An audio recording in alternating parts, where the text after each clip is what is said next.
بالعلم القرآن بالعلم يزيد الإيمان وبه يمتاز الإنسان وبفكر عال وبيان. العلم سبيل الجنة وبه الأمم تسمو تحيا. يا رب زدنا علما كي نرفع رايات الأمة كي نرفع رايات الأمة. العلم نور يا صغار ينير دربي في الظلام. بالعلم نعلو على الدوام ونعيش في خير وسرور.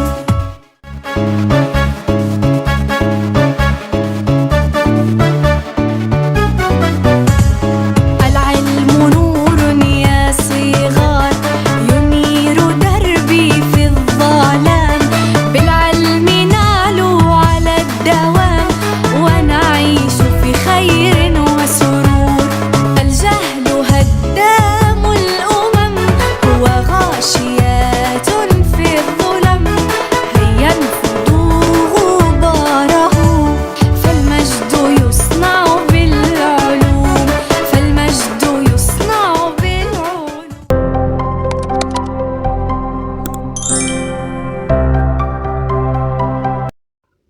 Bismillahirrahmanirrahim. Assalamualaikum warahmatullahi wabarakatuh.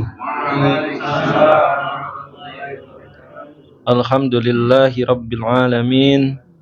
Asyhadu an la ilaha illallah wahdahu la syarikalah wa asyhadu anna Muhammadan abduhu wa rasuluh amma ba'du. Alhamdulillahi rabbil alamin. Marilah sama-sama kita panjatkan puji syukur kehadirat Allah karena atas nikmat iman, nikmat Islam, nikmat sehatnya dan juga nikmat aman, nikmat nyaman ya. Yang mudah-mudahan nikmat aman dan nyaman ini senantiasa bisa kita syukuri karena pada detik ini waktu yang sama saudara-saudara kita di Palestina mungkin sedang diuji oleh Allah Subhanahu wa taala yaitu mengenai keamanan dan juga kenyamanan. Mudah-mudahan kita doakan senantiasa diberikan kesabaran dan juga diberikan kemenangan melawan Zionis Yahudi. Amin amin ya rabbal alamin. Salawat serta salam kita curah limpahkan kepada uswatun hasanah, suri tauladan Nabi Muhammad sallallahu alaihi wasallam, kepada para keluarganya, sahabatnya, dan mudah-mudahan sampai kepada kita umatnya yang senantiasa menantikan syafaat beliau di yaumil akhir nanti. Amin amin ya rabbal alamin. Alhamdulillah pada hari ini kita masuk kepada edisi ke-41 Majlas. Yang saya hormati Sohibul Bait Ustadz Irfan dan juga seluruh para hadirin kajian Majlas, dan yang saya hormati Ustadz Haji Rahmat Mansur, alhamdulillah sudah berada di tengah-tengah kita. Marilah kita buka majelis ini dengan mengucapkan basmalah bersama-sama. Bismillahirrahmanirrahim. Untuk selanjutnya kita akan sama-sama murojaah ya, tasmiyah Al-Insyirah, surat Al-Insyirah. Wahid isnin salasa. A'udzu billahi minasy syaithanir rajim. Bismillahirrahmanirrahim. Alam nashrah laka sadrak wa wada'na anka wizrak alladzi anqadha zahrak وَرَفَعْنَا لَكَ ذِكْرَكَ فَإِنَّ مَعَ الْعُسْرِ يُسْرًا إِنَّ مَعَ الْعُسْرِ يُسْرًا فَإِذَا فَرَغْتَ فَانصَبْ وَإِلَى رَبِّكَ فَارْغَب. Shadaqallahul azim. Alhamdulillah, mudah-mudahan apa yang kita baca dicatat oleh Allah sebagai pahala. Amin amin ya rabbal alamin. Untuk kajian pada malam hari ini insyaallah bertema Ma'rifatul ilmu insan dan Quran. Mengenal ilmu insan dan Quran. Mudah-mudahan pada hari ini kita sama-sama bisa menyimak dan mendapatkan keberkahan ilmu dan juga bisa menerapkan ilmu yang akan didapat dalam kehidupan kita sehari-hari. Mungkin sebelum dimulai, seperti yang Bapak dapat informasi ya, salah satu sahabat kita yaitu Abah Kasbin, istrinya sedang ada musibah ya. Mudah-mudahan kita doakan senantiasa diberikan kesembuhan. Amin amin ya rabbal alamin. Insyaallah mungkin tidak lama lagi kepada pemateri yang telah siap, Bapak Haji Rahmat Mansur, waktu dan tempat kami persilakan untuk memberikan materi. Tafadhol masykurun. Bismillahirrahmanirrahim. Assalamualaikum warahmatullahi taala wabarakatuh. Waalaikumsalam warahmatullahi wabarakatuh. Alhamdulillahilladzi anjala syakinata fi qulubil mu'minin liyazdadu imanan ma'a imanihim. Walillahi junudus samawati wal ardi wa kanallahu aliman hakima. Asyhadu an la ilaha illallah wahdahu la syarikalah wa asyhadu anna Muhammadan abduhu wa rasuluhu la nabiyya ba'dah. Allahumma sholli ala hadza nabil karim nabina Muhammadin wa ala alihi wa ashabihi wa dzurriyyatihi wa qarrabatin kulli sahabatin Rasulillahi ajma'in wa man tabi'ahum bi ihsanin ila yaumiddin. Subhanaka la ilma lana illa ma 'allamtana innaka antal alimul hakim. Raditu billahi rabba wa bil islami dina wa bi Muhammadin sallallahu alaihi wasallam nabiyya. Kama qala Allah ta'ala fil kitabil karim, a'udzu billahi minasyaitonir rajim. Ya ayyuhan nasu taqu rabbakumul ladzi khalaqakum min nafsin wahidah wa khalaqa minha zawjaha wa ba'sa minhuma rijalan katsiran wa nisaa'a wattaqullaha alladzi tasaaluna bihi wal arham innallaha kana 'alaikum raqiba. Wa ya ayyuhalladzina amanu taqullaha wa qulu qawlan sadida yuslih lakum a'malakum wa yaghfir lakum dzunubakum. Wa may yu'tillaha wa rasulahu faqad faza fawzan azima. Wa ya ayyuhalladzina amanu taqullaha wal tanjur nafsum ma qaddamat lighad wattaqullah innallaha khabirum bima ta'malun. Wa qala Rasulullah sallallahu alaihi wasallam khairukum man ta'allamal Qur'an wa 'allamahu. Wa qala Rasulullah sallallahu alaihi wasallam aidan man kharaja fi talabul ilmi kana fisabilillah hatta yarji'a. Shadaqallah wa shadaqa Rasulullah nabiyul karim wa nahnu ala zalika minasyahidin wa syakirin walhamdulillah Rabbil alamin. Amma ba'du. Seluruh penghambaan hanya milik Allah. Hanya kepada Allah lah kita mohon ampun. Pertama dan yang paling utama, marilah senantiasa kita panjatkan puji dan syukur kehadirat Allah Subhanahu wa taala. Alhamdulillah, hari ini kita bisa berkumpul lagi, bertatap muka, bermuajahah, yang tentunya yang sudah sama-sama kita niatkan, yang sudah sama-sama kita dawamkan ya, rutinkan, di mana di setiap malam Selasa atau hari Senin kita sudah terpanggil, yaitu dengan jadwal kajian sahabat majelis. Mudah-mudahan jamaah sahabat majelis semuanya diberikan oleh Allah yaitu menjadi orang-orang yang istiqomah. Amin ya rabbal alamin.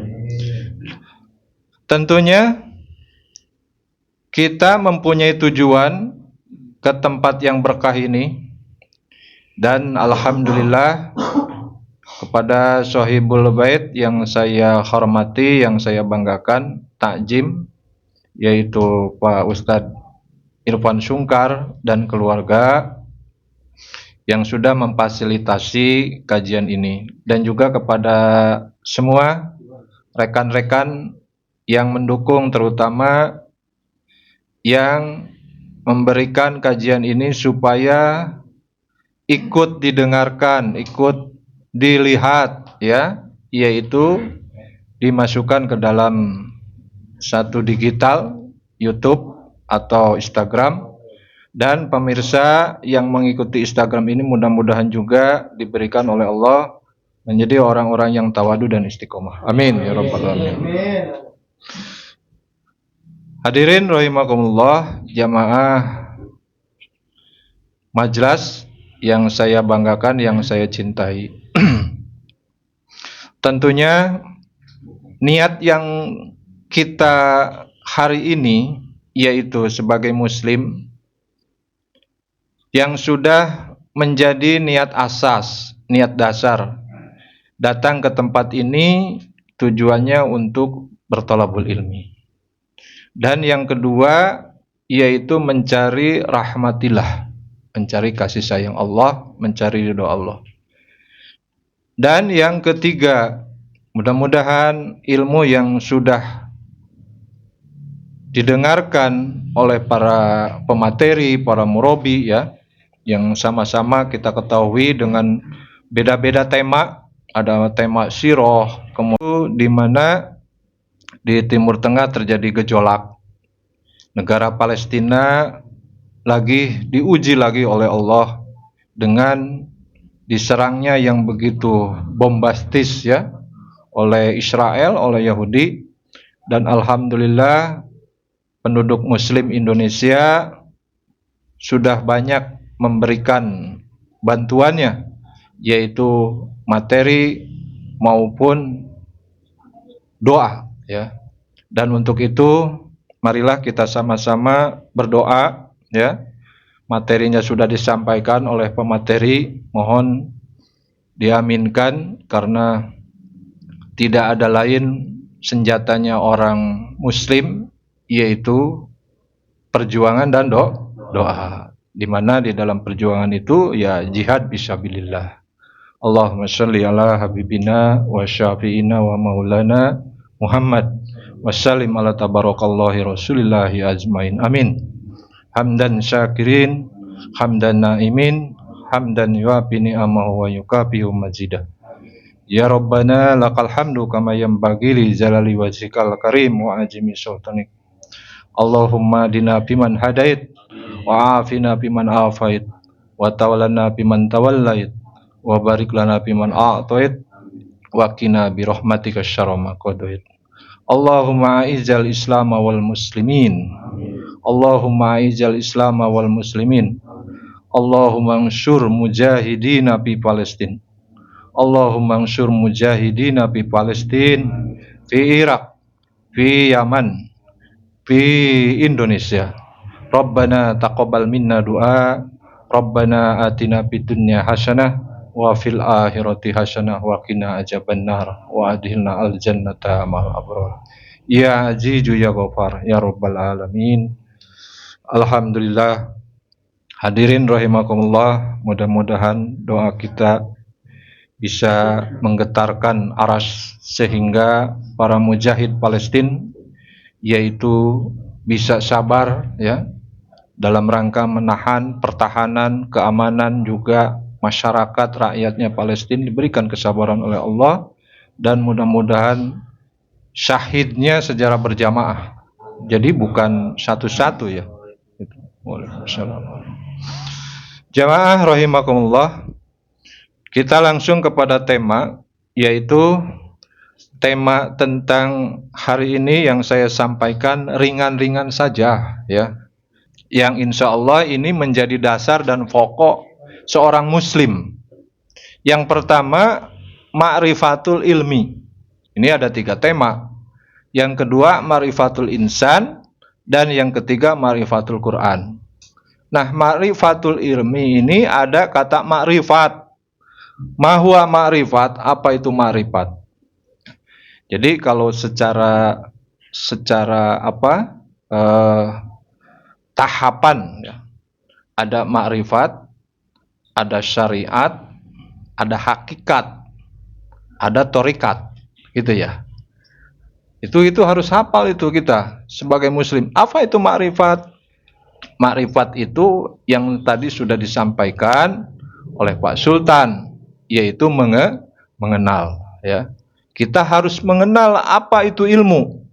Nah, ilmu secara bahasa, kemudian ilmu itu secara kedudukannya, keutamaannya perlu kita tahu. Karena hari ini kita berkumpul di sini untuk apa?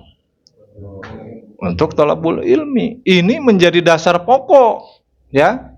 Ini menjadi dasar pokok kita mengaji itu tujuannya untuk apa? Dan perintah siapa? Kan gitu ya. Nah, insya Allah nanti kita sampaikan satu materi dulu ya. Nanti apa korelasinya ilmu, insan, dan Quran. Nah, itu ada hubungannya. Tentunya kita pun sebagai insan hari ini. Kenal nggak dengan diri kita? Nah, kata Imam Syafi'i, barang siapa mereka yang mengenal dirinya, mereka pasti mengenal Allah. Wauh teu urang ka diri urang sorangan. Ulah keur ngaca hungkul wauh gitu. Oh, irungna kieu, tarangna kieu. Nah, seperti yang saya sampaikan dulu, tujuan Allah menciptakan kita apa? Berarti kita harus sama satu tujuan dengan Allah. Apa kita tujuan hidup hari ini? Nah, itu kita nanti sama-sama qala Allah qala Rasul yang kita sampaikan sesuai dengan dalilnya. Nah, yang pertama tentunya bagaimana ma'rifatul ilmi? Ada ayat surat Ali Imran ayat 18. Pentingnya ilmu dalam kehidupan dan Allah memberikan keunggulan kepada siapa yang mencari ilmu, kepada siapa yang cinta terhadap ilmu, dan kepada siapa orang yang mu'alim, berilmu. Cinta kepada ilmu, yang mencari ilmu, dan mereka yang ahli ilmu. Nah, ini kedudukan dan keunggulannya apa? Ya, dalam kehidupannya. Kita kriterianya ada di mana tuh? Pencari atau ahli ilmu, gitu ya. Dan satu lagi, orang yang berilmu, ya. Orang mu'alim. Nah, makanya ada di dalam kalangan pesantren, ya, ada kitabul adabul mu'alim wal muta'alim. Adabul mu'alim wal muta'alim itu karangan ya yang menerbitkannya siapa? Yaitu Kiai Haji Hasyim Asy'ari. Ya. Ini terkenal untuk di kalangan pesantren sehingga anak-anak pondok itu saking tawaduknya kepada gurunya gitu ya. Dia adabnya itu begitu baik. Cinta terhadap ilmunya, belajarnya, dan cinta terhadap gurunya. Akhirnya timbul keberkahan. Sayyidina Ali berkata, unjur mangkola wala tanjur mangkola. Jadi perhatikan, lihat yang disampaikan oleh pemateri. Apakah itu qala Allah, qala Rasul, apakah itu bukan? Wala tanjur mangkola, dan jangan kamu melihat. Orangnya jangan dilihat. Omongannya yang disampaikan itu Quran bukan. Gitu ya. Nah, itu Sayyidina Ali memberikan asyar perkataannya begitu. Ini bukan hadis, asyar. Unjur mangkola wala tanjur mangkola. Perhatikan apa yang disampaikannya dan jangan memperhatikan yang menyampaikannya. Dan saya punya prinsip juga, diberikan amanah untuk menjadi pemateri hari ini oleh Sohibul Bait, mengacu kepada satu dalil. Apa? Yaitu di dalam hadis mengatakan baliguni walau bil ayat. Sampaikanlah walaupun satu ayat. Ya udah, selesai, sekarang tutup aja. Cuma satu ayat. Jangan banyak-banyak.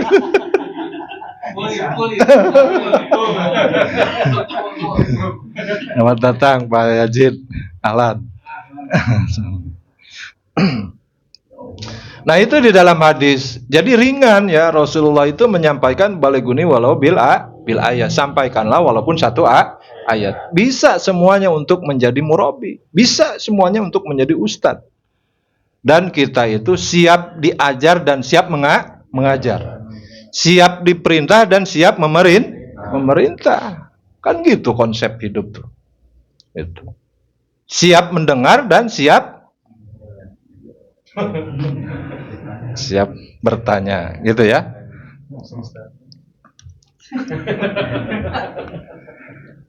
Baik, kembali kepada materi, yaitu tentang bab ilmu.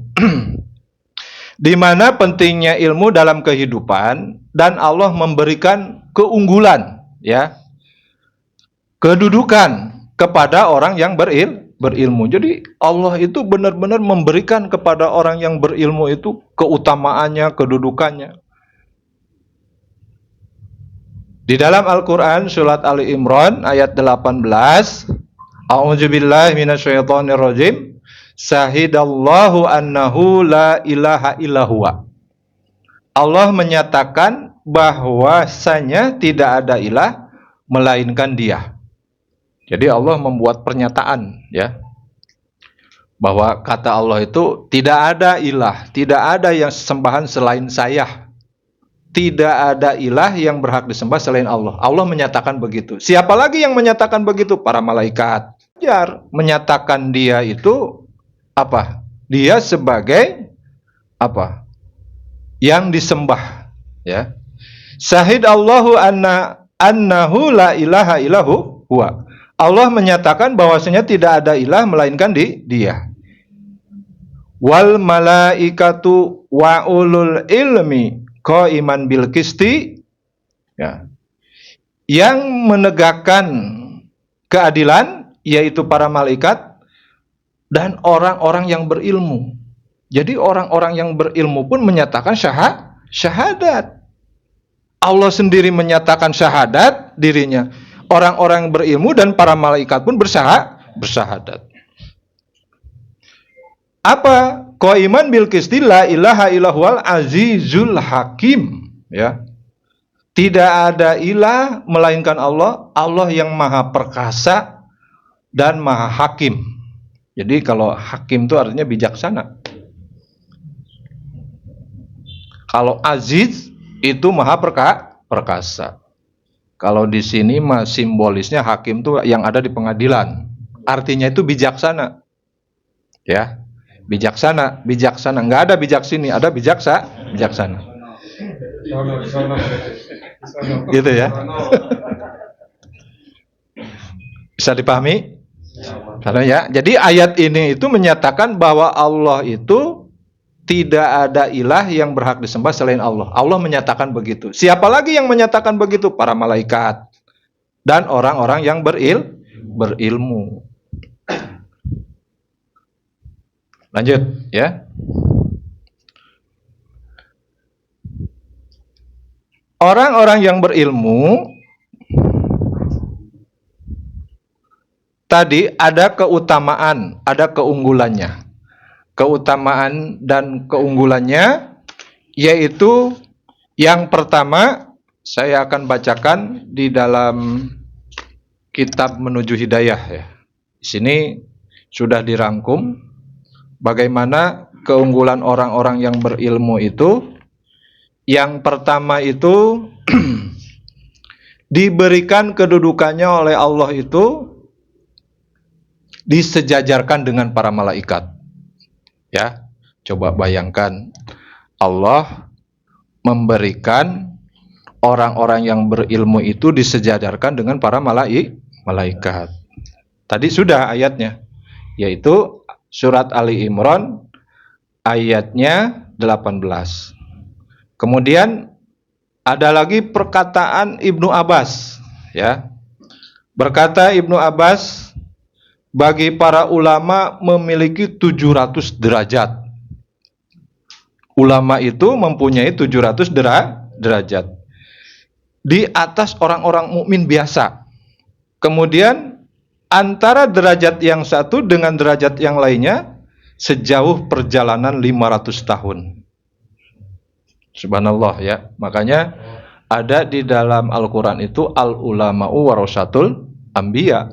Ulama itu pewaris Nabi. Sehingga Ibnu Abbas memberikan nilai derajat kepada para ulama itu 700 derajat.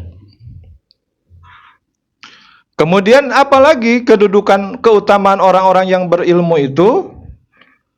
Orang-orang yang berilmu itu, kata Allah, ditinggikan derajatnya di dunia dan di akhirat, ya. Jadi insya Allah nanti orang-orang yang berilmu itu, kalau kita mencintai dan kita menjadi satu kewajiban, Allah tidak akan ingkar dengan janjinya. Sebagaimana Allah berfirman, yaitu di dalam surat Al-Mujadilah, surat 58 ayat 11. A'udzubillahi minasyaitonirrajim. Bismillahirrahmanirrahim. Yarfa'illahu alladzina amanu minkum walladzina utul ilmi darajah. Jadi kata Allah, Allah akan meninggikan orang-orang yang beriman di antaramu dan orang-orang yang diberi ilmu, yaitu pengetahuan beberapa derajat. Nah, jadi beda ya. Allah bedakan mana orang yang bodoh, mana orang yang berilmu. Orang yang berilmu itu akan diberikan pengetahuan dan akan diberikan beberapa derajat. Wallahu bima ta'malunal khabir. Dan Allah Maha mengetahui apa yang kamu kerjakan. Nah, insya Allah, jadi keunggulan, keutamaan orang-orang yang berilmu itu akan diberikan derajat.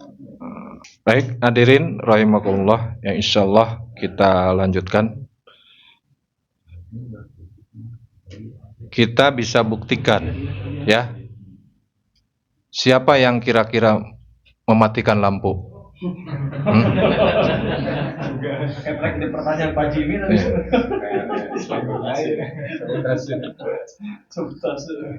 hakikatnya itu Allah, ya. Kalau bicara syariat, bicara marifat, bicara hakikat, hakikatnya Allah. Nah, makanya nanti kriteria ilmu itu ada tahapannya, ya. Sahabat majas rahimakumullah. Selanjutnya, orang-orang yang berilmu itu akan dimudahkan jalan masuk surga. Nah, ini subhanallah ya. Jadi, keterangan di dalam hadis ini masyhur sekali ya. Yang sering kita baca atau mungkin pernah membaca, hadirin. Man salaka thoriqon yaltamisu fihi ilman. Barang siapa yang menempuh suatu jalan untuk mencari ilmu, sahalallahu lahu bihi thoriqon ila jannah. Dan akan dimudahkan baginya jalan menuju surga. Nah, jadi kita nih harus komitmen justru, ya. Dengan ngaji itu harus komitmen. Nggak perlu kita itu capek-capek kayak orang Palestina, pejuang-pejuang Hamas, ya. Karena momentumnya kita di sini kondusif, kalau kata Pak Sultan itu nyaman, aman, ya tidak ada lagi jihadnya itu. Posisinya harus banyak kita datang ke tempat pengajian. Dan insya Allah, ya. Jadi hadis ini pun bagi orang-orang yang menempuh. Jadi kita nih harus komitmen justru, ya. Dengan ngaji itu harus komitmen. Nggak perlu kita itu capek-capek kayak orang Palestina, pejuang-pejuang Hamas, ya. Karena momentumnya kita di sini kondusif, kalau kata Pak Sultan itu nyaman, aman, ya tidak ada lagi jihadnya itu. posisinya harus banyak kita datang ke tempat pengajian. Dan insya Allah ya, jadi hadis ini pun bagi orang-orang yang menempuh jalan untuk mencari ilmu itu ada bagiannya, yaitu bagiannya dimudahkan untuk masuk surga. Ya, insya Allah. Kemudian selanjutnya, yang ketiga keunggulannya yang selanjutnya ya, atau pahala orang berilmu akan terus mengalir apabila dimanfaatkan. Nah, sebagaimana investasi ya. Jadi investasi seorang muslim itu kan yang sudah kita dengar banyak hadisnya itu, yaitu di mana seorang muslim itu investasinya itu ada 3 ya. Siapa yang tahu nih? Yang pertama, anak yang soleh. Yang kedua, ilmu yang bermanfaat. Yang ketiga, sedekah jariah ya. Nah, cuma semuanya itu investasi ini harus didasari dengan ilmu. Ya. Baik. Ilmu pun di sini ada fungsinya. Apa itu fungsi ilmu? Yang pertama sebagai landasan iman, ya. Jadi kalau iman kita tanpa ilmu tertolak. Makanya ilmu itu dijadikan landasan. Kemudian yang kedua, fungsi ilmu itu sebagai landasan kalam, perkataan, dan landasan amal. Kalau kita melakukan amal soleh tanpa tahu ilmunya, tertolak. Nah, begitu besar ya ilmu itu manfaatnya. Contoh, kita melakukan sholat tapi tidak paham dengan rukun sholat. Kita tidak peduli rukun sholat apa aja, syarat sahnya sholat apa, batalnya sholat apa. Tidak paham, tidak mau mengkaji. Apakah diterima sholatnya? Tanpa ilmu tertolak. Nah, nanti ayatnya ada. Terus kita melakukan puasa, tapi kita tidak tahu rukun puasa. Kalau batalnya puasa, tahu rukunnya puasa. Ada berapa kira-kira rukun puasa, Pak Jimmy? Yang Pak Jimmy ketahui, atau Pak Junaidi? Kita udah melakukan nih puasa Ramadan, tapi kita tidak tahu rukunnya. Kalau syarat sahnya kita tahu, batalnya kita tahu. Nah, itu menjadi tanda tanya ibadah kita apakah diterima oleh Allah. Ini pentingnya menuntut ilmu. Walaupun nanti kita balik lagi ya ke dalam ilmu fikih, kita belajar, nggak jadi masalah. Penting ada di sini dan ada di sini, kita menjadi paham. Nah, contoh rukun puasa yaitu ada 2 ya. Yang pertama niat, yang kedua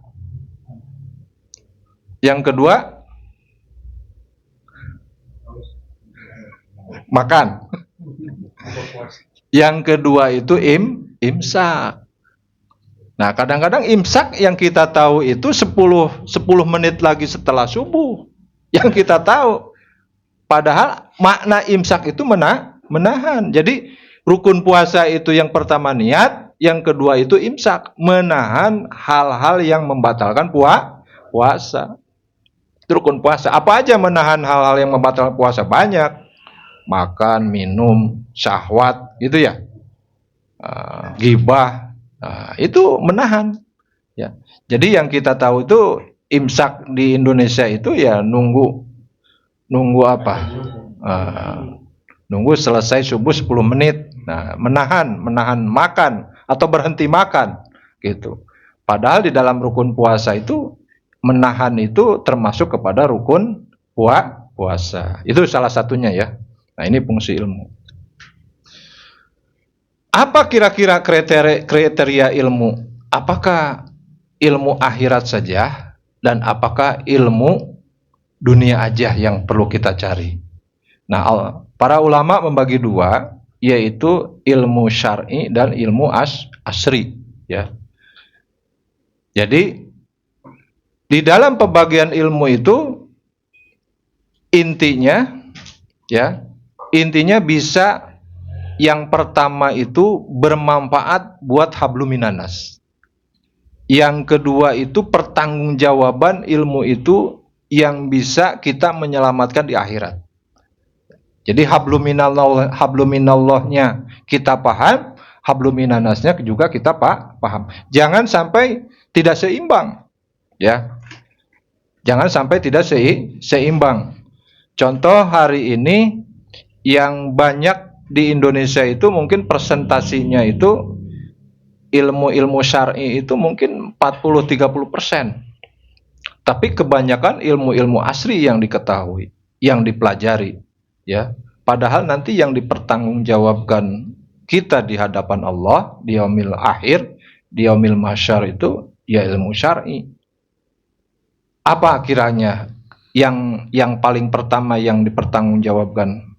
Yaitu di dalam Al-Qur'an surat Muhammad ayat 19, fa'lam annahu la ilaha illallah. Jadi ini yang dipertanggungjawabkan, ya. Fa'lam annahu la ilaha illallah wastagfir li jambika wal mu'minina wal mu'minat. Maka ilmuilah, yaitu tentang syahadat. Maka kalau melihat hadis, nanti timbangan di alam mahsyar yang paling besar itu kalimatut tauhid, ya. Catatan amal kita dari seluruh amal soleh kita nanti dihitung-hitung itu, ini hadis ya, menerangkan, saya pernah baca bahwa mereka itu ada yang trupnya atau rapornya yang ketinggalan di dalam sakunya itu setelah diperiksa oleh para malaikat itu, ternyata timbangannya itu lebih berat maksiat. Pas semuanya dibuka oleh Allah, diperiksa oleh malaikat itu, ternyata ada satu rapot yang ketinggalan, di dalamnya itu dia memahami, mengamalkan, yaitu kalimatut tauhid, kalimatut syahadat. Sehingga tadinya dia menjadi bagian neraka, kemudian setelah ditimbang, timbangan itu diukur dengan kalimatut tauhid, jomplang. Nah, itu coba nanti cari hadisnya, ya, bahwa hadis itu sahih, bahwa kalimatus syahadat itu sangat besar, ya. Karena di sini apa? Kita memahami kalimat syahadat itu, Allah menjanjikan itu ampunan. Ampunan atau disebut tubu ilallahi taubatan nasuha, ya. Ya, kalau kita melihat sirah bagaimana Siti Khadijah itu meninggal sebelum ada perintah sholat. Dan dakwah pertama Rasulullah itu ya kalimatut tauhid, kalimatut syahadat, ya. Tapi Allah menjanjikan kepada Khadijah, kemudian kepada sahabat Rasul yang meninggal waktu itu, mempertahankan kalimatus syahadat itu, yaitu keluarga Yasir, ya, Sumayyah, itu dijanjikan oleh Allah itu sabikul awalun ahli jannah. Nah, bagaimana keluarga Yasir itu, Sumayyah, kemudian Yasir, Ammar, tiga-tiganya dikubur, ya, supaya apa? Berpaling lagi kepada Lata, Uzza, Manat, dan Hubal. Waktu itu patung yang dominan disembah oleh orang-orang Quraisy itu, yaitu 3 patung yang sangat familiar di antara 360 patung. Nah, Ammar ini sampai dikubur, Yasir juga dikubur, kemudian suruh menyatakan sama Abu Jahal CS, ya, yaitu mengingkari Tuhannya Muhammad dan mengucapkan bahwa Lata, Uzza, Manat, Hubal ini sebagai ilahnya.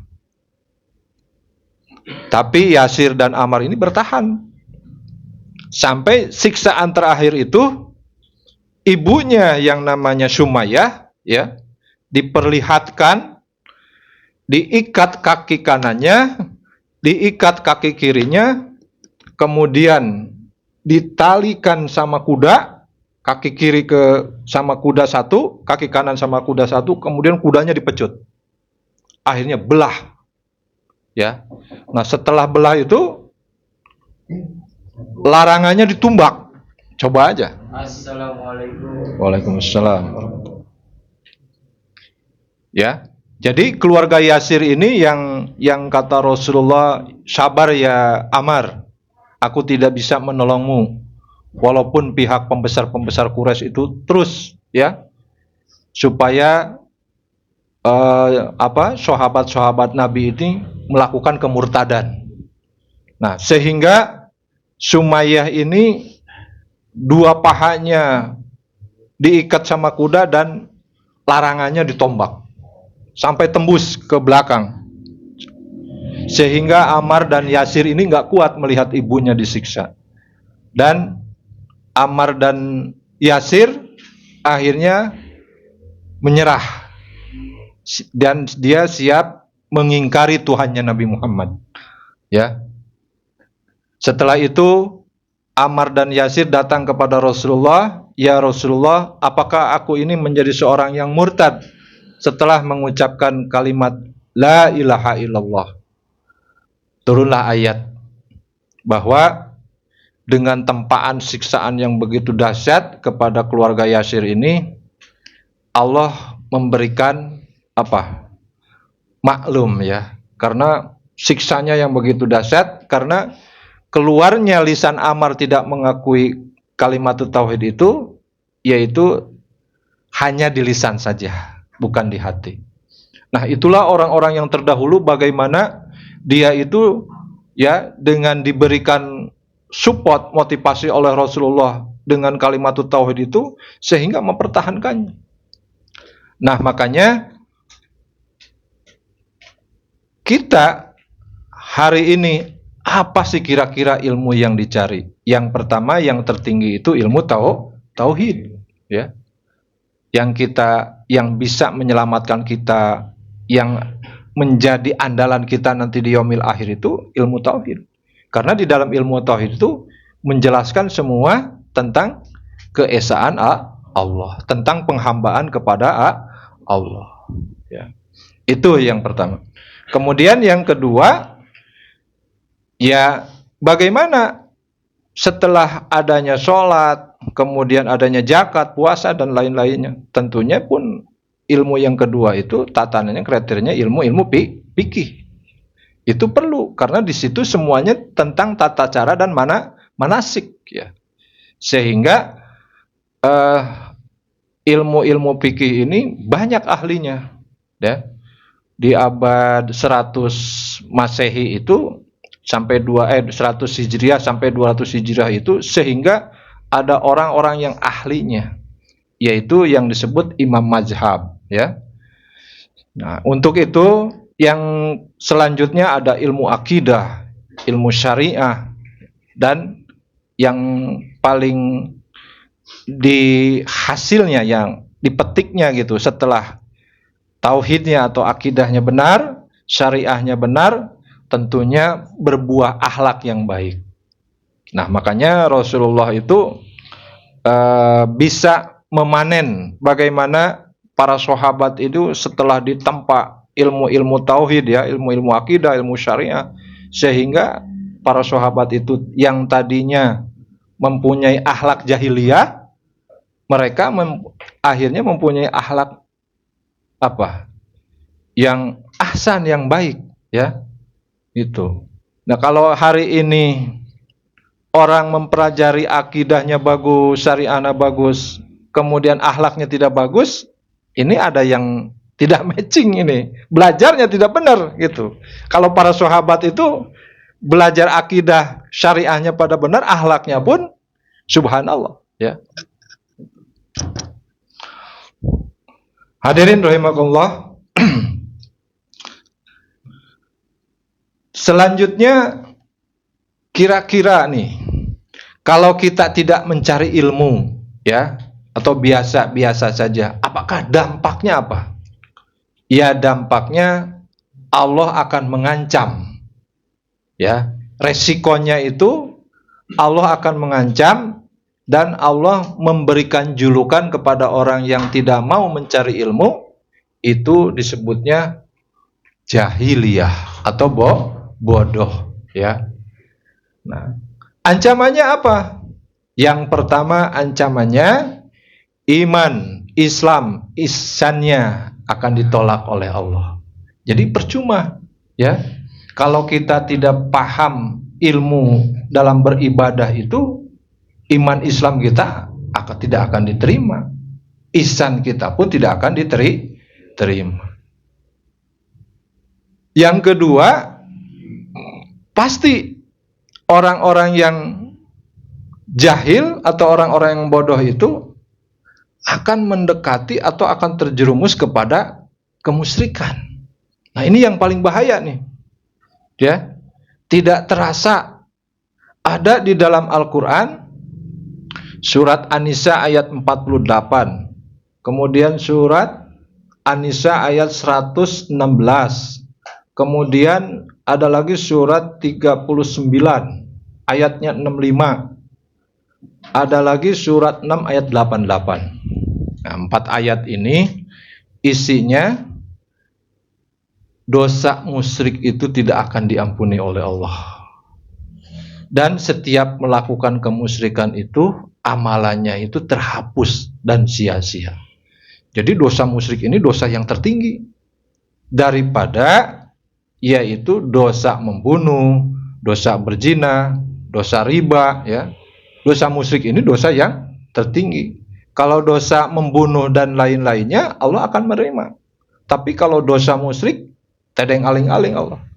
Kecuali mereka mau bertobat sebelum mati. Tapi kalau dia sudah mati, ya udah habis. Nah, kalau belajar tentang bab syirik, subhanallah ya. Jadi di dalam kitab Fathul Majid ada semua tuh. Nanti Pak Ustadz Kamil yang memberikan. Ngeri nih kadang-kadang. Syirik yang terkecil aja, syirik yang terkecil, tapi tidak menjadi keluar dari Islam. Apa nih contohnya? Ria. Ya. Kita datang ngaji ke sini aja, misalnya ada di hati itu unsur ria. Itu sudah zero pahalanya, terhapus, ya. Itu yang terkecil. Itu. Makanya syirik itu kan ada dibagi dua, ada syirik akbar dan ada syirik asgor, ya. Syirik asgor itu syirik yang terkecil, tidak menyatakan atau mengeluarkan si muslim itu keluar dari Islam. Tapi kalau udah syirik akbar, subhanallah. Jadi ayat-ayat tadi ancamannya. An-Nisa ayat 48, An-Nisa 116 dan surat 39 ayat 65. Ya. Sebagaimana di dalam 3965 pun Allah menyatakan, kata Allah, ya Muhammad, seandainya kamu berbuat musyrik dan rasul-rasul sebelum kamu, gitu. Ancamannya, kata Allah itu, akan aku masukkan kepada neraka dan akan tidak diterima amalannya. Rasul pun diancam, ya. Nah, maka dari itu dengan ilmu ini, dengan ngaji ini, insya Allah kita bisa membedakan mana al-haq, mana al-batil, mana sesat, mana dolal, mana al-haq, ya, gitu. Kemudian orang bodoh itu juga, ya, kata Allah itu akan disamakan dengan binatang. Nah, di dalam Quran itu kemarin kan panca inderanya, diberikan hati, gitu ya. Dia tidak memahami ayat-ayat Al-Quran, kolbunya tidak mau.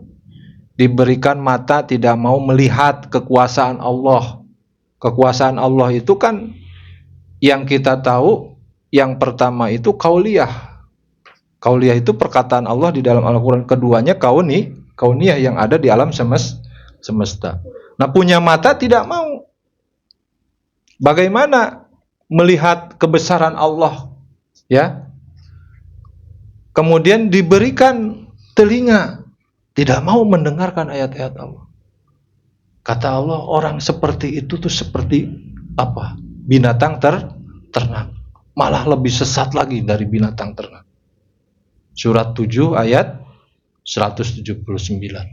Malah di dalam ayat berikutnya di dalam Al-A'raf juga Allah umpamakan seperti anjing. Ya. Jadi orang-orang yang bodoh itu Allah umpamakan seperti anjing. Kalau dihalau dia ngelel, ya. Kalau dibiarkan juga ngelel. Bagaimana anjing itu setiap harinya, ya. Kemudian satu lagi seperti babi dan kera. Itu perumpamaan orang yang bodoh tidak mau mencari ilmu Allah. Seperti babi dan kera, ya. Tuh.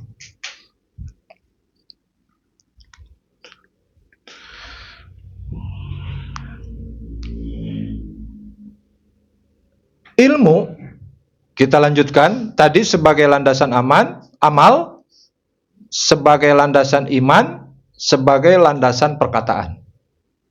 Jadi insya Allah kalau kita mengimani Allah dengan ilmu itu, semua peribadatan kita diterima oleh Allah. Ya. Kemudian ilmu itu menumbuhkan keyakinan dan ketaatan. Ya, bapak-bapak sudah ditempa dengan berapa episode nih Pak Sultan? 31 episode. 40. Seharusnya jamaahnya nggak segini. Lebar keluar. Pak Irfan akan buka di belakang nanti, memperluas arenanya. Ya, karena menumbuhkan keyakinan di dalam kajian sahabat Majlas ini adanya nilai-nilai ridho Allah di sini. Adanya nilai-nilai kita apa? Memberikan keyakinan bahwa insya Allah ini menjadi natijah pertolongan kita di yaumil mahsyar di hadapan Allah. Karena berupa amal soleh. Dan fungsi ilmu itu yang keempat menjadi bekal untuk menjalankan peran pimpinan atau khalifahnya Allah. Ya. Karena Nabi Adam pun ya diamanahkan untuk di bumi turun itu, untuk memakmurkan bumi pun Allah berikan bekal. Ya. Sehingga Allah ajarkan seluruh benda-benda yang ada di bumi. Apa itu khalifah? Khalifah itu pemimpin. Nah, ilmu ya, ini menjadi peran buat pemimpin. Ya. Kalau pimpinan hari ini bodoh, tidak mau belajar, ya, kemudian tidak mau apalagi giat, rajin, ya tidak akan berkembang. Itu. Makanya penting ilmu itu untuk menjadi khalifahnya Allah di bumi. Kemudian yang kelima itu fungsinya ilmu, peribadahan kita menjadi benar. Ya. Peribadahan kita menjadi benar. Sehingga bertambah yakin kita dengan ilmu. Nah, itulah tentang ilmu ya. Nanti bagaimana hubungan dengan manusia, korelasinya.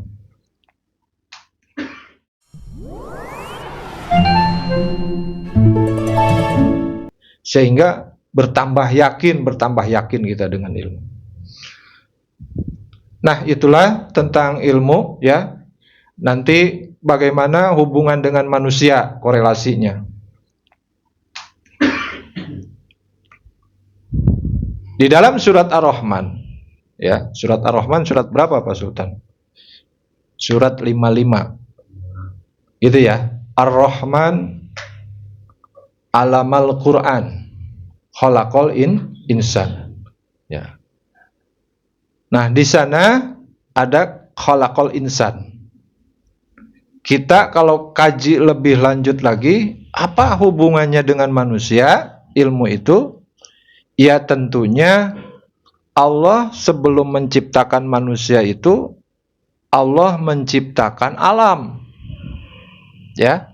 Kemudian Allah menciptakan Allah menurunkan Quran. Kalau di dalam kitab Ar-Rahman gitu ya. Ar-Rahman itu kan Asmaul Husna, nama Allah.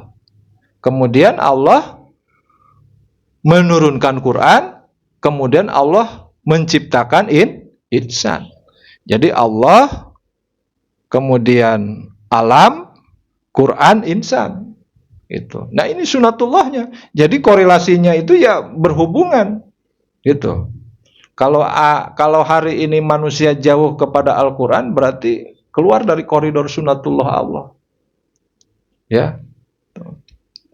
Nah, untuk itu kita manai sekarang. Apa makna insan? Insan itu asal dari kata annas, ya'nasu, dan insan. Apa artinya?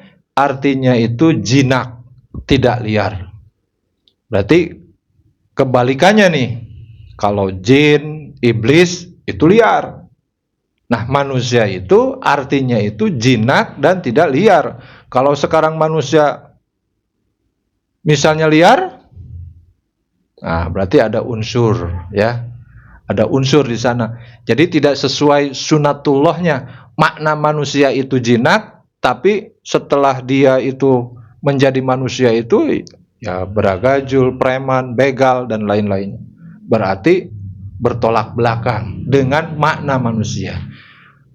Kemudian mahua, apa itu manusia secara istilah di dalam Al-Quran? Yang pertama, manusia di dalam secara istilah Al-Quran itu khalaqal insan.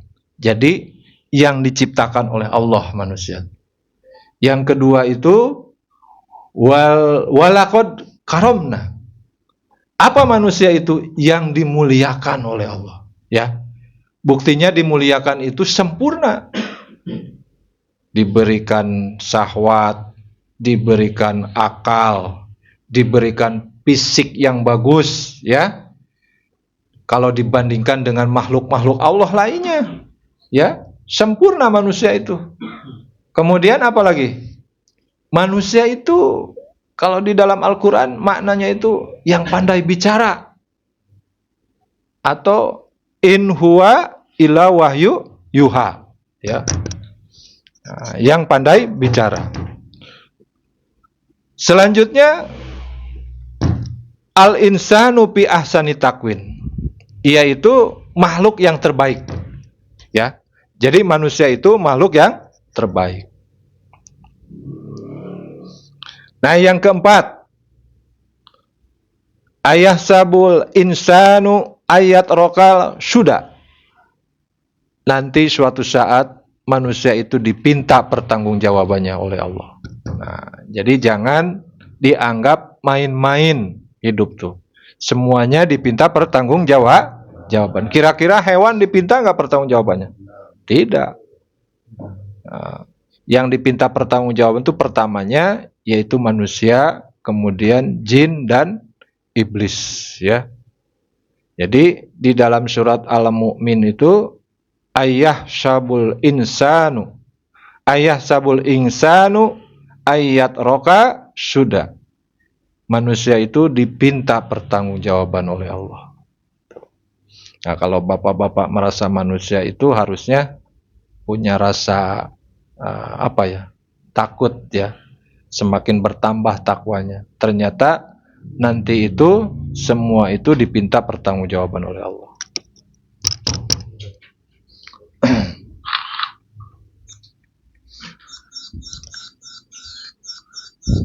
Kita melihat korelasi manusia ada beberapa unsur. Kira-kira unsur apa aja manusia itu? Yang pertama itu, unsur di dalam manusia itu ada unsur tanah. Yang kedua itu unsur ruh, ya. Jadi Allah gabungkan. Nah, kalau di dalam Al-Qur'an itu banyak asal muasalnya manusia itu pertama dari turab. kemudian min solsolin dari tembikar, tanah tembikar, ya. Tapi kalau Bani Adam, ya, hakikatnya, ya, hakikatnya Bani Adam itu ya unsur ibu dan bapaknya. Tapi kalau Nabi Adam itu dari tanah langsung. Nah, hakikatnya semuanya kembali ke tanah, ya. Nah, makanya manusia terdiri dari 4 unsur fundamental. Apa aja nih di dalam tubuh kita nih? Yang pertama, Allah berikan akal, ya. Kemudian Allah berikan hati atau kolbu atau fuad, ya. Kemudian Allah berikan syahwat. Malaikat punya syahwat nggak? Allah tidak berikan syahwat ke malaikat, tapi diberikan akal, ya. Terus kalau kira-kira jin dan iblis diberikan nggak syahwat? Nah, itu harus kita bedakan, ya. Kalau manusia mah kan semuanya ada. Kalau iblis, jin itu syahwatnya ada, akalnya enggak. Tidak diberikan, ya. Dan istimewanya manusia itu apa? Dilebihkan atas makhluk lain. Diberi fasilitas, ditundukkan juga alam kepadanya. Coba aja Freeport, ya, Jombegit, ya, sampai ditundukkan alam tuh. Itu. Padahal dengan alat beko dan alat dump truck yang kecil sehingga habis semua dikeruk. Makanya kalau kita sering trekking itu ada kalimat ini nih, Pak Irfan. Lau anjalna hajal Qur'ana ala jabali. Nah, ini ayat familiar Pak Jimmy, ya. Apabila dibacakan Al-Qur'an, ya, di atas gunung itu akan hancur. Sampai begitu tuh nanti masuk ke materi Al-Qur'an.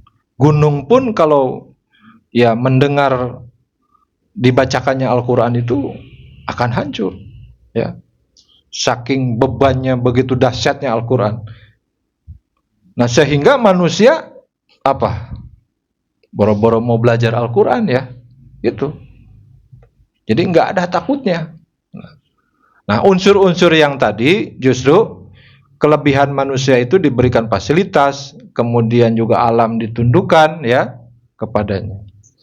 Apa korelasinya dengan Al-Quran? Yang tentunya inilah yang kita dambakan, bahwa sehingga kita mau selamat itu manusia harus berpedoman kepada Al-Quran, ya. Sebagaimana Allah berikan keterangannya di dalam surat Al-Baqarah, ya, ayat 185. Fungsi Al-Quran itu pertama sebagai hudan, kemudian Quran itu sebagai furqan, dan Quran itu sebagai bayan, pembeda, penjelas, ya. Inilah pedoman yang manusia-manusia mau selamat. Dan juga kita sebagai manusia harus paham sebagaimana Allah menciptakan manusia itu mempunyai tujuan, harus selaras dengan Allah. Allah kidul, orang kawetan, ya. Apa kira-kira tujuannya nih? Kita harus hafal yang selaras. Allah menciptakan kita dan jin itu untuk beribadah. Ya, tujuan kita itu sebenarnya untuk ibadah, Pak. Sebagaimana di dalam surat Al-Jariyat ayat 56. Wa ma khalaqtu jinna wal insa illa liya'budun. Dan aku tidak menciptakan jin dan manusia itu melainkan supaya mereka menyembahku.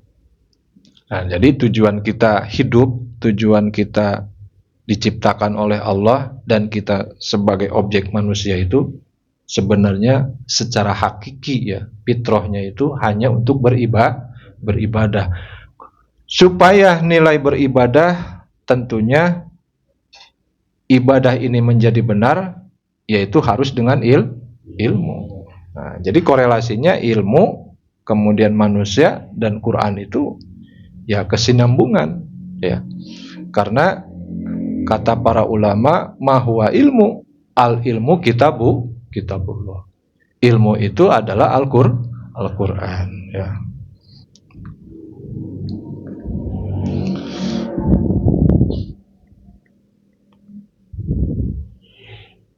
Kita langsung aja. Bagaimana ancaman Allah terhadap manusia yang tidak menunaikan tugas dan fungsinya, sementara tujuannya dilanggar, tugasnya dilanggar, ya, dan fungsinya juga dilanggar. Yang pertama, manusia itu mendapat kerugian, ya. Jadi kalau kita melanggar tugas kita, tujuan kita sesuai fitrahnya tidak sama, itu akan mendapat kerugian. Sesuai surat 103, ya, yaitu surat Al-Asr. A'udzubillahi minasyaitonirrajim. Wal asr innal insana lafi husrin. Demi waktu ya Muhammad, sampai Allah menyatakan sumpahnya bahwa manusia itu mendapat suatu kerugian. Illal ladzina amanu, kecuali yaitu orang-orang yang beriman. Wattawasyaw bil haq wattawasyaw bis sabr, yang saling menasehati ke jalan yang hak dan menasehati jalan kesabaran. Nah, jadi manusia yang keluar dari koridor sunnatullah, yaitu keluar dari tugasnya, fungsinya, pasti, ya, itu ancamannya mendapat kerugian. Yang kedua, akan diberikan derajat paling rendah, yang tadi sudah saya sampaikan, ya. Jadi manusia tidak menyatakan, tidak konsisten dengan peran dan tugasnya, itu akan diberikan derajat yang paling rendah daripada binatang. Kalau lihat fisiknya sih ya bagus-bagus, ya. Ya, parameternya nanti Quran, ya. Contoh ya, maaf aja ya. Kalau kita melihat hajatan yang terkini, kalau suka ada hajatan, sekarang metodenya berubah, di gedung sewa, kemudian makannya berdiri. Ya. Gitu. Makannya berdiri. Karena zaman yang memberikan modernisasi, akhirnya orang-orang muslim mengikuti. Ya, alhamdulillah kemarin di Pak Umar kursinya banyak. Itu ya.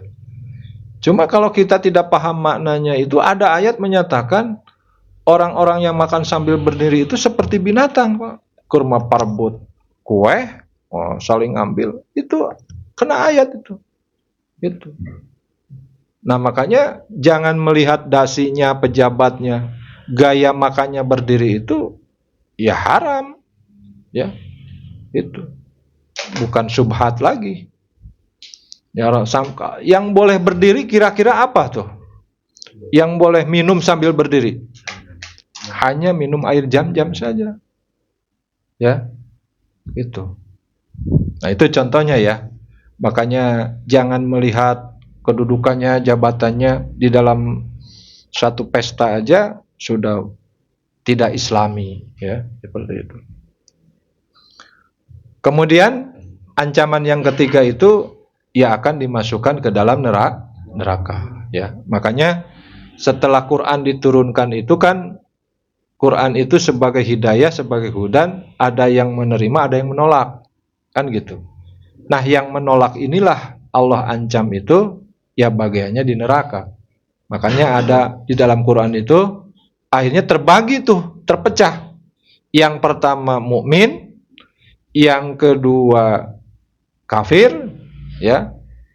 Yang ketiga itu musyrik dan munafik. Jadi setelah Quran diberikan itu akhirnya terbelah manusia itu. Ya, makanya pembagiannya dibagi menjadi mukmin, kafir, gitu ya, munafik, fasik, gitu. Nah, insyaallah ya, kita terus hidup kita harus berpedoman kepada Al-Quran supaya terhindar dari ancaman azab Allah itu. Mari kita kaji Al-Quran ini. Apa sih sebenarnya Al-Quran ini? Al-Quran itu kalau secara maknanya itu, yaitu qara'a yaqri'u Qur'anan. artinya bacaan. Nah, makanya Allah berikan yang pertama-tama turun kepada Nabi kita, kepada Rasul kita, yaitu di dalam surat 96 ayat 1 sampai 3. Iqra bismi rabbikal ladzi khalaq. Bacalah Muhammad bismi rabbikal ladzi khalaq, dengan nama Rabbmu yang telah menciptakanmu. Nah, ini perintah nih, perintah untuk belajar Al-Qur'an, ya. Gitu. Nah, coba perhatikan juga di dalam surat 45 Al-Ankabut, ya. Itu ada kata utslu ma uhiya ilaika minal kitab. Jadi ini perintah membaca, bukan hanya sekedar membaca, kita pun harus memahaminya dan mengamalkannya. Ya. Jadi Al-Qur'an itu kalau kita diberikan grade tuh, sekarang kan banyak survei ya. Kita mau pemilu tuh ada yang 40%, 45, ada 35%, 19%.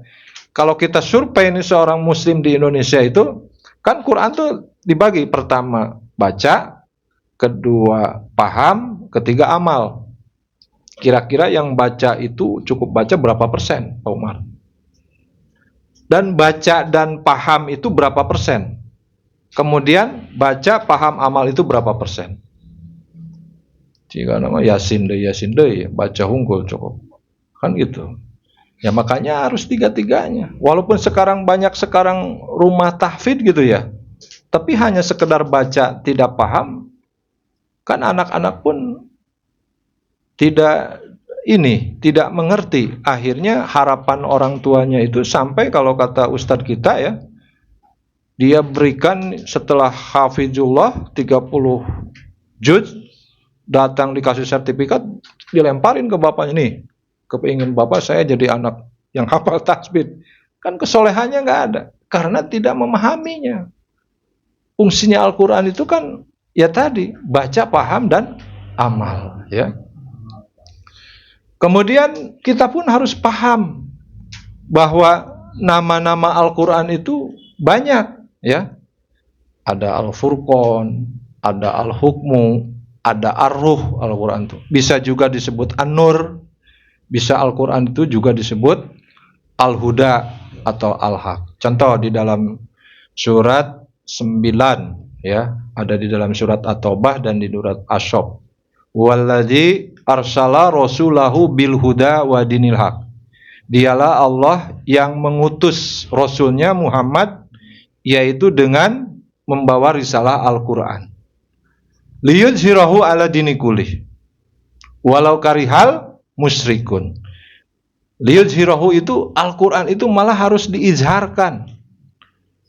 Liyudhhirahu itu harus dimenangkan, ya, ala dini kullih, di atas aturan-aturan lain. Nah, sampai kita pun kalau mau bela Al-Quran, memenangkan Al-Quran itu, harusnya Al-Quran itu paten menjadi hukum. Makanya Al-Quran itu disebutnya Al-Hukmu. Nah, sampai sekarang kan seorang muslim, ya, mendua. Kalau dikatakan mendua itu menandingi hukum-hukum Allah. Coba aja. Padahal di dalam ayat itu saya menemukan 3 ayat, ya. Di dalam surat 9, di dalam surat Asy-Syaff. Kemudian ada lagi itu di dalam surat Al-Fat. Walladzi arsala rasulahu bil huda wa dinil haq liyuzhirahu ala dini kulli wa kafa billahi syahida. Walladzi arsala rasulahu bil huda wa dinil haq liyuzhirahu ala dini kulli walau karihal musyrikun. Dialah Allah yang mengutus Rasulnya Muhammad dengan membawa risalah yang hak, yaitu Al-Quran.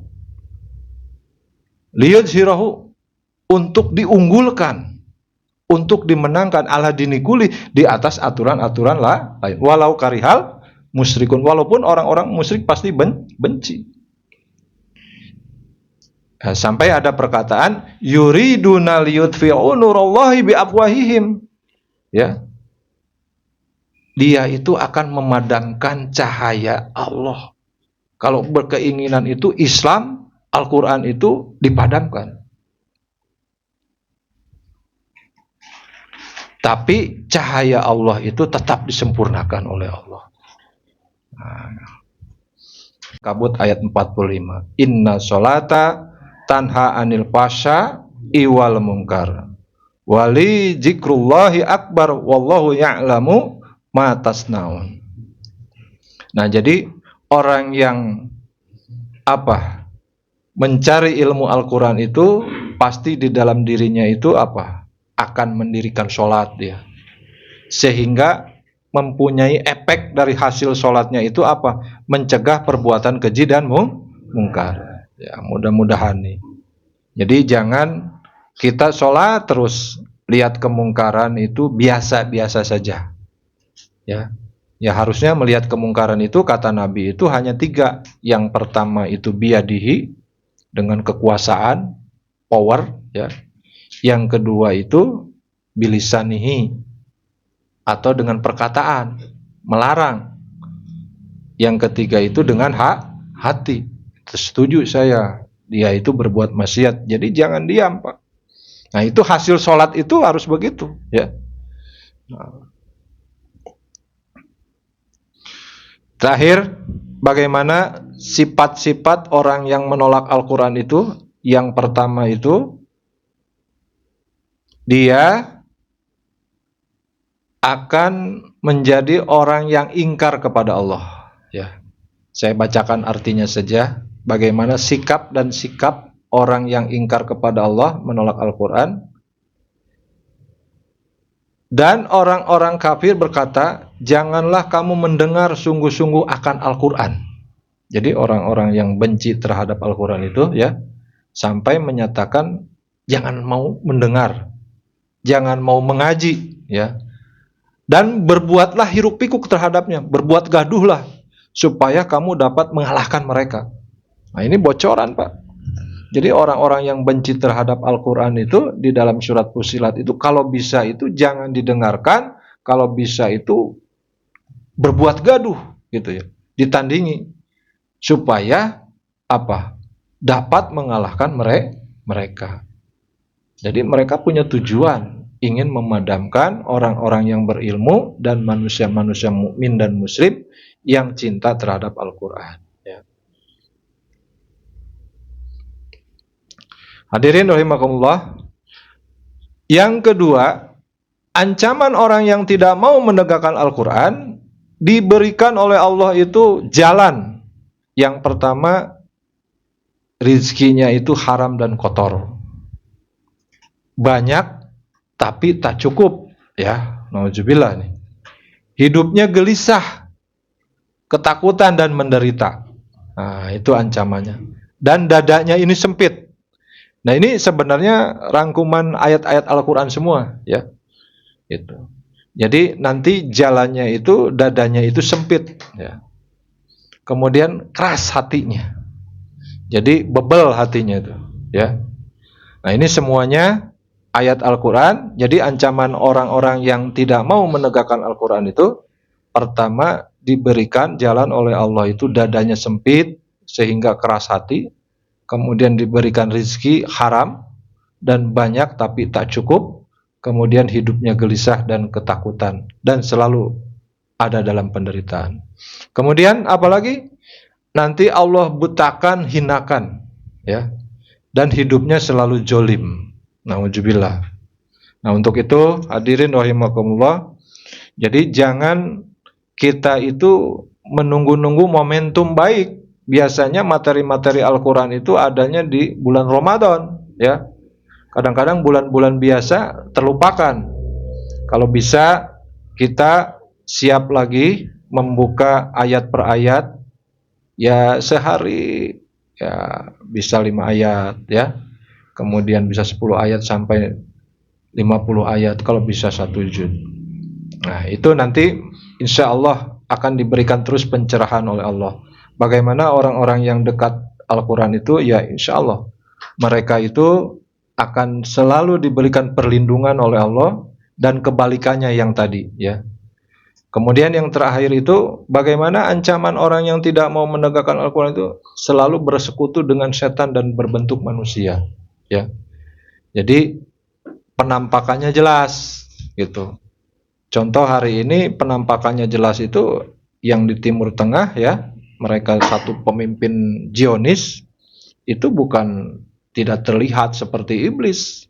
Jadi udah berbentuk manusia, bagaimana kekejamannya secara kemanusiaan itu ya semua di bumi hanguskan. Tidak melihat apa ya anak-anak, kemudian rumah sakit, rumah ibadah dan lain-lainnya. Itulah berbentuk manusia yang sudah jelas-jelas.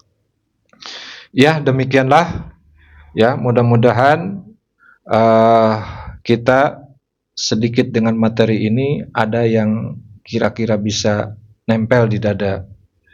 Yang terakhir kesimpulannya saya sampaikan di dalam surat Al-Maidah ayat 44. Wa malam yahkum bima anzalallah faulaika humul kafirun. Barang siapa yang tidak memutuskan perkara ya menurut apa yang diturunkan Allah, makalah dia orang-orang kafir, kata Allah. Itu aja PR-nya. Nanti silakan dibuka surat Al-Maidah ayat 44, ayat 45, ayat 47 ya. Bagaimana ancaman Allah mereka yang tidak taat dengan diturunkannya Al-Quran itu, dia akan menjadi kafir, menjadi jolim, dan menjadi munafik. Hadanallah wa iyyakum azmain wa minkum ila bisabil haq. Demikian. Assalamualaikum warahmatullahi taala wabarakatuh. Nah, mungkin sedikit ini mengenai tingkatan manusia ya dalam memahami ilmu gitu ya. Dari Imam Al-Ghazali menyampaikan dibagi 4 golongan. Yang pertama adalah golongan seseorang yang tahu dia berilmu dan dia tahu kalau dirinya tahu. Jadi yang berilmu dia tahu dan dia tahu bahwa dirinya tahu. Golongan yang kedua adalah seseorang yang tahu tapi dia tidak tahu kalau dirinya tahu, seperti itu. Golongan yang ketiga adalah, mudah-mudahan kita tidak termasuk golongan yang ketiga ini, orang yang tidak tahu dan mengetahui bahwa ia tidak tahu. Masih mending ya, dia tidak tahu orangnya, dia mengetahui bahwa dia tidak tahu, akhirnya dia mencari ilmu, belajar, seperti itu. Nah, ini golongan yang keempat, mudah-mudahan kita dijauhkan.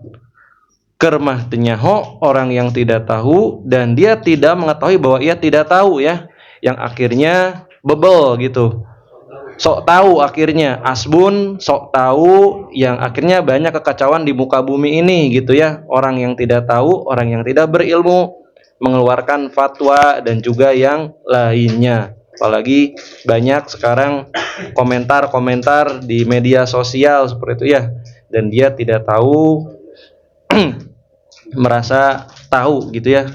Ilmu mungkin sedikit ditambahkan mengenai adab sebelum ilmu. Di sini pernah juga ini menjadi perbincangan hangat dari para asatid ya mengenai adab.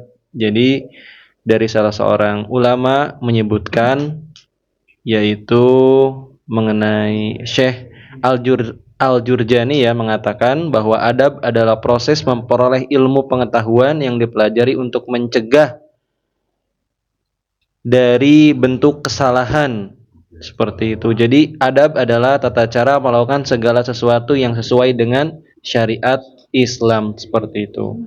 Lalu tadi pertanyaan Pak Ani sudah dijelaskan terang benderang ya oleh Bapak Haji Rahmat mengenai ulul albab dan juga ilmu-ilmu yang senantiasa bermanfaat. Jadi mudah-mudahan senantiasa kita dijauhkan dari ilmu yang tidak bermanfaat dan didekatkan dari ilmu yang bermanfaat minimal untuk diri kita dan keluarga kita, dan mudah-mudahan kita bisa bermanfaat bagi umat. Amin amin ya robbal alamin. Kita tutup dengan lafaz hamdalah bersama-sama. Alhamdulillahirabbil alamin. Istighfar sebanyak-banyaknya. Astagfirullahaladzim, astagfirullahaladzim. Doa penutup majlis. Subhanakallahumma wa bihamdika asyhadu an la ilaha illa anta astaghfiruka wa atubu ilaik. Sekali lagi terima kasih, mudah-mudahan kita bertemu kembali di edisi ke-42. Kita diberikan keistiqomahan oleh Allah Subhanahu wa taala. Wassalamualaikum warahmatullahi wabarakatuh.